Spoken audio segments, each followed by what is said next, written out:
Hello student, welcome to Dev academy Jabalpur. मैं अजय द्विवेदी। मैं यहाँ पर फिजिक्स की क्लास लूँगा और मैं इसके पहले 6 ईयर से पीएनएसटी फिजिक्स क्लास लेता हुआ आया हूँ।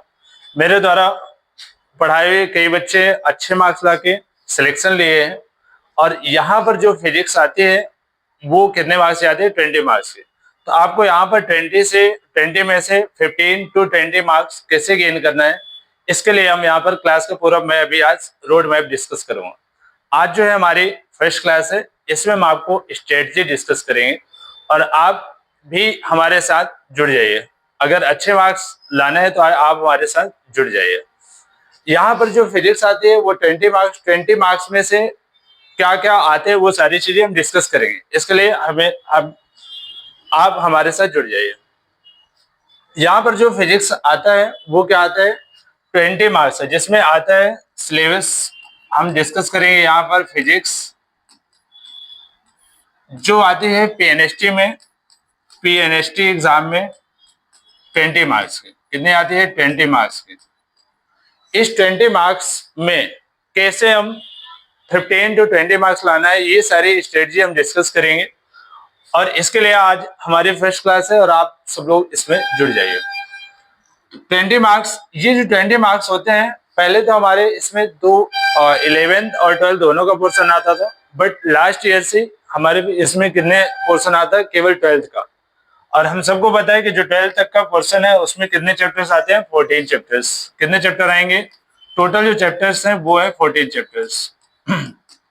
इस 14 चैप्टर्स में शिफ्ट वाइज एग्जाम में थोड़ा सा किसी चैप्टर का वेटेज ज्यादा तो किसी चैप्टर का वेटेज कम होता है। कोई इक्वली ऐसा हम नहीं बता सकते या कोई नहीं बता सकता कि इक्वल यानी फर्स्ट यूनिट से या फर्स्ट चैप्टर से कितने मार्क्स का आ सकता है। इसमें थोड़ा सा चेंजेस आते हैं शिफ्ट वाइज एग्जाम में। अब अगर हम देखें इसके हम रोड मैप की बात करें तो ये जो चैप्टर्स 14 आते हैं, चैप्टर्स 14 यानी यूनिट 9 या 10 जो भी है वो सारे यूनिट हम इसमें कवर करते हैं। लेकिन यहाँ पर जो देव एकेडमी है, यहाँ पर जो पढ़ाने का जो तरीका वो थोड़ा सा अलग है, क्योंकि हमको आपका सिलेक्शन देना है। 20 का पहले हम एक रोड मैप बनाएंगे कि 20 मार्क्स में से कैसे हम 15 से 20 मार्क्स ला सकते हैं। तो हम देखते हैं यहाँ पर जो हम क्लास में करवाएंगे वो कैसा होगा। हमारा चैप्टर वाइज स्टार्ट करेंगे। चैप्टर वाइज में पहले तो हमारा होगा कि हम वहां पर प्रॉपर क्लासेस कैसे? टॉपिक वाइज जैसे हमने एक टॉपिक पढ़ाया, कोई भी हम टॉपिक जब स्टार्ट करते हैं उस टॉपिक को करवाने के बाद उसी टॉपिक के हम 2 या 3 क्वेश्चंस आपको उसी टाइम रिसेंट टाइम पे हम करवाते हैं। और टॉपिक वाइज जैसे सारे क्वेश्चंस यहाँ पर कंप्लीट, जब पूरे टॉपिक पूरे चैप्टर एक बार कंप्लीट हो जाता है तो उसके बाद हम पीवाईक्यूज और क्वेश्चंस जो और उसके अराउंड में आ सकते हैं क्वेश्चंस वो हम करवाएंगे। जैसे अगर हम देखें फिजिक्स में 14 चैप्टर्स 20 मार्क्स, इसके लिए हम क्या स्ट्रेटजी लेके आते हैं? पहला तो आपको हम क्या करवाएंगे, यहाँ पर टॉपिक वाइज सारे टॉपिक, पहले हमारी टॉपिक वाइज क्लासेस रहेंगे और ये टॉपिक वाइज क्लासेस में ही हम यहाँ पर क्या करने वाले हैं, इसमें जो टॉपिक वाइज जो भी टॉपिक होगा उससे रिलेटेड जितने भी क्वेश्चंस होते जाएंगे वो सारे हम क्वेश्चंस हम आप लोगों को सॉल्व करवाएंगे। बट क्या इतना करने से हमारे 15 में से 20 मार्क्स आ सकते हैं? नहीं। तो हम क्या करेंगे, जैसे टॉपिक वाइज, अब जैसे एक चैप्टर हमारा कंप्लीट होता है, क्या हो जाता है? एक चैप्टर हमारा ये कंप्लीट हो जाता है। जैसे ये होगा तो हमारे पास इस चैप्टर के जितने भी प्रीवियस ईयर क्वेश्चन और प्रीवियस ईयर क्वेश्चन के बाद उसके अराउंड और भी जितने टाइप के क्वेश्चंस आ सकते हैं वो सारे क्वेश्चंस हम आपको यहाँ करवाते हैं। प्रॉपर उससे आपको नोट्स मिलेगी, प्रॉपर जो प्रीवियस ईयर में क्वेश्चन आए हुए हैं उनके चैप्टर वाइज प्रॉपर आप लोगों को क्वेश्चंस मिलेंगे। उसमें हम यहाँ पर क्वेश्चंस करवाएंगे जिससे क्या हम अच्छे से अच्छे मार्क्स ला सके और हम अपना लेवल भी जान सके किस चैप्टर से किस टाइप के क्वेश्चन आ सकते हैं। अब ये जो 20 मार्क्स का जो फिजिक्स आता है इसमें हम ये ले सकते हैं कि कभी 50 मार्क्स या 60 मार्क्स ये 2 पार्ट में डिवाइड हो जाता है, एक तो न्यूमेरिकल के पार्ट में और एक होता है थ्योरी के पार्ट में। न्यूमेरिकल और थ्योरी के पार्ट में डिवाइड होता है। अब ये कभी कभी 50-50% भी आ सकता है या 60-40 का रेशियो ऐसा बनता है। अब जो यहाँ पर हम क्लास करवाएंगे उसमें हम जैसे हमने एक टॉपिक करवाया, मान लो हम फर्स्ट चैप्टर का फर्स्ट टॉपिक लेते हैं, अगर हमने लिया चार्ज, तो अगर हम 4 टॉपिक पढ़ा रहे हैं तो इस 4 टॉपिक में हम अगर वहां पर हम दोनों चीजें कवर करेंगे, उससे न्यूमेरिकल क्या आ सकता है और थ्योरी क्या आ सकती है, उसके लिए हम आपको प्रॉपर नोट्स भी देंगे, बट ये सारी चीजें आपको क्लास में भी कवर करवाई जाएंगी। उससे थ्योरी से कैसे क्वेश्चन आ सकते हैं, जैसे प्रीवियस ईयर में आए हुए हैं वैसे उसी बेस के अकॉर्डिंग हम उसके अलग अलग टाइप के हम क्वेश्चन यहाँ पर आप लोगों को करवाएंगे। अब यहाँ पर जो हमको जो क्वेश्चन का लेवल आएगा पर डे, जैसे अगर हमको देखें तो हम जैसे अगर मैं बात करूं 2024 में जो इसके लास्ट ईयर का जो एग्जाम हुआ है उसमें चैप्टर फर्स्ट जो यूनिट फर्स्ट है हमारे इलेक्ट्रोस्टैटिक, उसका वेटेज थोड़ा सा ज्यादा रहा है, हालांकि सभी का रहा, लेकिन उसमें अप्रॉक्स 90 प्लस क्वेश्चन आए हैं केवल एक ही चैप्टर से, अगर हम पीएनएसटी और एएनएम के एग्जाम में देखें तो। उससे हमको जब वो सारी चीजें अगर हम प्रोवाइड करेंगे आपको, तो आपको क्या होगा, लेवल पता चलेगा। पहला यहाँ पर क्या प्रॉफिट होगी कि एक तो हम पी बाई क्यू से पूरा हम क्या पता कर पाएंगे, लेवल पता कर पाएंगे कि किस लेवल का आता है। यहाँ पर इजी, मॉडरेट और डिफिकल्ट यानी तीनों लेवल के हम आप लोगों को क्वेश्चंस करवाएंगे। इजी टू डिफिकल्ट लेवल, ये सारी चीजें हम आपको कवर करवाएंगे proper topic wise. Topic wise के बाद चैप्टर वाइज, जैसे चैप्टर होता है उसके पी बाई क्यूज हमने किए, और उससे और रिलेटेड जो भी क्वेश्चन हो सकते हैं वो भी हमने किया। अब अगर हम बात करें, मान लो हमने एक दिन में केवल हम एक टॉपिक पढ़ रहे हैं, एक टॉपिक या दो टॉपिक जितना भी हो जाएगा, हमने एक टॉपिक पढ़ा। जैसे अगर हम बात करते हैं चैप्टर जो फर्स्ट होता है उसका फर्स्ट टॉपिक होता है चार्ज। अब इस चार्ज में क्या इससे भी क्वेश्चन आ सकते हैं, आप लोगों को लगता हो क्या इससे भी क्वेश्चन आ सकते हैं, इतना छोटा सा ये टॉपिक है? बिल्कुल आते हैं। इससे क्वेश्चन जो आते हैं थ्योरी क्वेश्चंस भी आते हैं और न्यूमेरिकल क्वेश्चंस भी आ सकते हैं। जैसे एक लास्ट ईयर में एक पूछा गया एक क्वेश्चन है कि जो चार्ज है, चार्ज के उसमें कौन सा स्टेटमेंट करेक्ट है, उसका जो क्वेश्चन आया था बहुत इजी सा क्वेश्चन था तो थ्योरी बेस्ड, लेकिन उसने बोला था कि charge move in one direction. पहला ऑप्शन क्या था कि केवल जो चार्ज है वो केवल एक ही दिशा में गति करता है, पहला ऑप्शन ये था। फिर बोला गया था इसमें कि टाइप में कि जो चार्ज है वो केवल पॉजिटिव चार्ज का होता है, यानी ओनली पॉजिटिव होता है, तो ये दूसरा ऑप्शन हुआ। तीसरा ऑप्शन था इसमें कि चार्ज या तो पॉजिटिव हो सकता है या तो नेगेटिव हो सकता है, ये हमारे पास तीसरा ऑप्शन था। और चौथा तक इनमें से कोई नहीं। तो क्या हम इनमें ऐसे ये जो चार्ज है इससे रिलेटेड जितने भी थ्योरी का पार्ट होगा, थ्योरी का पार्ट प्रॉपर हम आपको नोट भी करवाएंगे और आपको नोट्स के फॉर्म में भी प्रॉपर यहाँ से दी जाएगी। और इससे रिलेटेड अब जैसे ये चार्ज का एक क्वेश्चन है और ऐसे कई सारे क्वेश्चन है इस टाइप के, इस क्वेश्चन को अब जैसे हमने एक टॉपिक एक क्वेश्चन तो मैंने अभी ये उठा लिया, और भी हो सकता है कि जैसे आप लोग एक बहुत इजी क्वेश्चन आया है, एक दो बार आ चुका है, जैसे ये क्वेश्चन है हमारा चार्ज से रिलेटेड। ये इलेक्ट्रोस्टैटिक का जो फर्स्ट चैप्टर है और फर्स्ट चैप्टर का फर्स्ट टॉपिक होता है आवेश यानी चार्ज। इसने बोला आवेश के परिमाण के बारे में कौन सा कथन सही है, तो कौन सा कथन यानी कौन सा स्टेटमेंट यहाँ पर ये करेक्ट है, ये आया हुआ है आपके पीएनएसटी 2024 में, ये आया हुआ क्वेश्चन है।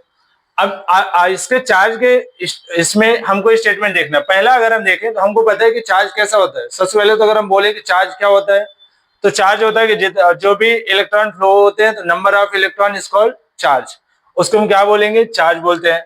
फिर हमको ये भी पता है कि आज जो चार्ज होता है वो पॉजिटिव और नेगेटिव दोनों टाइप का होता है। चार्ज की ऐसा यूनिट यानी आवेश का ऐसा ही मात्रक क्या होता है, कूलाम होता है। और जो आवेश है वो चारों साइड, यानी अगर हम देखें कि मान लो अगर हमने यहाँ पर ये बनाया तो इसका जो इफेक्ट है वो कहाँ तक दिखेगा, चारों साइड। यही हम इसको हम क्या बोलते हैं, इलेक्ट्रिक फील्ड भी बोलते हैं, विद्युत क्षेत्र भी बोलते हैं। फर्क है, हम आते हैं अपने ऑप्शन में। पहला ऑप्शन इन्होंने क्या दिया, आवेश की हमेशा एक दिशा होती है। क्या आवेश एक ही दिशा में गति करता है? चलो आगे देखेंगे। लेकिन अगर हम इस डायग्राम से समझना चाहें तो हम ये बोल सकते हैं कि आवेश का एक ही दिशा में कोई मूवमेंट नहीं होता है, ये चारों साइड अपना इफेक्ट बताता है। सेकेंड, आवेश केवल धनात्मक होती है। क्या आवेश धनात्मक वश होता है? हमने ये भी पढ़ा है कि there are two types of charges, यानी नेगेटिव भी होता है और पॉजिटिव भी होता है। तो हम इसको भी हम ये भी हमारा गलत है। आवेश या तो धनात्मक या ऋणात्मक हो सकता है। हमने पढ़ा कि there are two types of charges, positive and negative. तो बिल्कुल ये करेक्ट ही है, आवेश या तो धनात्मक या ऋणात्मक हो सकता है। लेकिन इसने पूछा कौन सा कथन सही है, तो पहले तो हमारा ये होता है कि हम सारे ऑप्शंस पढ़े। तो हम आते हैं अगले ऑप्शन में, आवेश केवल किलोग्राम की इकाई में मापा जाता है। तो नहीं, ये किसकी इकाई मापा जाता है? कूलाम की इकाई में। किसकी इकाई मापा जाता है? कूलाम। इसका जो एसआई मात्रक है वो क्या होती है? कूलाम होती है। तो ये तो गलत हो गया। कभी भी ऐसा क्वेश्चन आए तो पहले हमारा फर्स्ट प्रायोरिटी क्या है कि हम उसके सारे ऑप्शंस पढ़े। कभी कभी ऐसा होता है कि हो सकता है एक से दूसरे में भी ऐसा हो कि हाँ ये भी हो सकता है। आवेश की हमेशा एक दिशा होती है, हमेशा आराम से समझेंगे, कोई दिशा नहीं होती है, चारों साइड उसका इफेक्ट होता है। आवेश केवल धनात्मक होता है, ये भी गलत है। आवेश या तो धनात्मक या ऋणात्मक हो सकता है, ये हमारा करेक्ट आंसर। तो आवेश के परिमाण के बारे में कौन सा कथन सही है, ये ऐसा क्वेश्चन है। अब अगर और भी देखें तो बहुत सारे छोटे छोटे क्वेश्चन भी आते हैं, जैसे उसी में ये 2024 में एक और क्वेश्चन पूछा गया है, इलेक्ट्रिक फ्लक्स की यूनिट। अब इलेक्ट्रिक फ्लक्स की जो यूनिट पूछा गया है, तो इलेक्ट्रिक फ्लक्स की यूनिट क्या बताएंगे हम? अगर हमसे पूछा जाए कि यूनिट ऑफ इलेक्ट्रिक फ्लक्स यानी विद्युत फ्लक्स की यूनिट अगर पूछा है, तो विद्युत फ्लक्स का मात्रक हमको यहां पर जो बताना है वो क्या बताना है? विद्युत फ्लक्स का मात्रक। अब अगर क्या हम इसको अगर हम फार्मूला आप लोग सब लोग पढ़े हो कि जो गॉस थ्योरम, उससे पहले हम क्या पढ़ते हैं? Electric flux. इलेक्ट्रिक फ्लक्स क्या होते हैं? Number of electric field lines यानी विद्युत क्षेत्र रेखाओं की संख्या को हम क्या बोलते हैं? इलेक्ट्रिक फ्लक्स यानी विद्युत फ्लक्स बोलते हैं। अब अगर हम बात करें तो इसको हम किससे डिनोट करते हैं? तो फाई ई से डिनोट करते हैं। फाई ई से डिनोट करेंगे तो क्या होगा? ये ई डॉट डी एस होगा, यही होता है फार्मूला। अब इसके हम फार्मूले से हम कैसे समझ सकते हैं कि ये ई डॉट डी एस है। ई की पहले अगर हम यूनिट लेते हैं तो ई का क्या होता है? न्यूटन पर कूलाम। यहाँ पर ई है क्या? इलेक्ट्रिक फील्ड यानी विद्युत क्षेत्र। डीएस क्या है? सरफेस एरिया यानी पृष्ठीय क्षेत्रफल। तो कोई भी क्षेत्रफल की जो यूनिट होती है वो क्या होती है? मीटर स्क्वायर होती है। कितनी होती है? Metre square. अब अगर हम देखें तो यहां से हमको इतना इजी हो गया, हम निकालना क्या निकालना था? ऐसा यूनिट, यानी अगर हम यूनिट इसके फाइंड कर रहे हैं तो क्या बन जाएगी यूनिट? यहाँ पर न्यूटन है, अपान में सी है, तो इसको हम क्या लिखते हैं? पर कूलाम और मीटर स्क्वायर। अब इसमें जो आपके हमारे पास जो ऑप्शन है वो ऑप्शन क्या थे? उन्होंने क्या दिया कि न्यूटन पर कूलाम मीटर स्क्वायर, पहला ऑप्शन ये था। फिर उन्होंने दिया कि न्यूटन कूलाम पर मीटर स्क्वायर। फिर हमारे पास एक ऑप्शन आता है न्यूटन पर कूलाम पर मीटर स्क्वायर, और एक लास्ट हमारे पास ऑप्शन आता है ये। क्या हो सकता है करेक्ट? तो हमको कुछ नहीं पता होना चाहिए, केवल अगर हमारे पास फार्मूला है तो यहां से हम ये अप्रोच सिखाएंगे आप लोगों को, कैसे हम इससे ऐसा यूनिट फाइंड कर पाएंगे और कैसे हम इसके डायमेंशन फार्मूला, अगर हमको इसमें डायमेंशन फार्मूला भी पूछा होता तो हम इसका डायमेंशन फार्मूला भी फाइंड कर सकते थे, लेकिन उससे पहले हमको न्यूटन यानी फोर्स, चार्ज और एरिया का डायमेंशन फार्मूला पता होना चाहिए, तभी हम इसको कर पाएंगे। बट अभी हम आते हैं यूनिट में, तो क्या आ गई? न्यूटन पर कूलाम मीटर स्क्वायर। अभी हमने इसको -1 क्यों लिया? क्योंकि ये यहाँ पर क्या होता है? अपान होता है। Nc-1 m2 यानी न्यूटन पर कूलाम मीटर स्क्वायर। तो ये तो है नहीं, रॉन्ग है। सेकेंड ऑप्शन भी रॉन्ग है। थर्ड ऑप्शन हमारा करेक्ट आंसर है और फोर्थ ऑप्शन भी रॉन्ग, यानी हमारा जो आंसर ये हो। ये भी आपके पीएनएसटी 2024 में पूछा गया क्वेश्चन है। तो ऐसे इजी क्वेश्चंस भी आते हैं और मॉडरेट डिफिकल्ट लेवल के भी आते हैं। चल, तो ये आज हमारी फर्स्ट क्लास है। ये फर्स्ट क्लास यानी आज हमने केवल बेसिक या कैसे क्वेश्चन आते हैं, हमने इजी और बेसिक ऐसे ये हमने डिस्कस किया। कल से हमारी जो क्लास स्टार्ट, कल हम स्टार्ट करेंगे चैप्टर फर्स्ट के हम फर्स्ट टॉपिक से स्टार्ट करेंगे। वहां पर हम आपको बताएंगे कि सारे टाइप के क्वेश्चन, थ्योरी, सारी चीजें कल से हमारी क्लास स्टार्ट हो जाएगी। तो इस चैनल को आप लोग सब्सक्राइब कर लो, शेयर करो, जिनको नीड है उन बच्चों तक पहुंचाओ, क्योंकि फिजिक्स में 15 to 20 मार्क्स लाना बच्चों को लगता है कि टफ है, लेकिन ऐसा कुछ भी नहीं। यहाँ पर हम आपको इजी बना के देंगे कैसे हम 20 में से 15 से 20 मार्क्स ला सकते हैं, गेन कर सकते हैं। तो आप लोग लाइक करो, सब्सक्राइब करो और जिसको नीड है वहां तक आप लोग शेयर करो।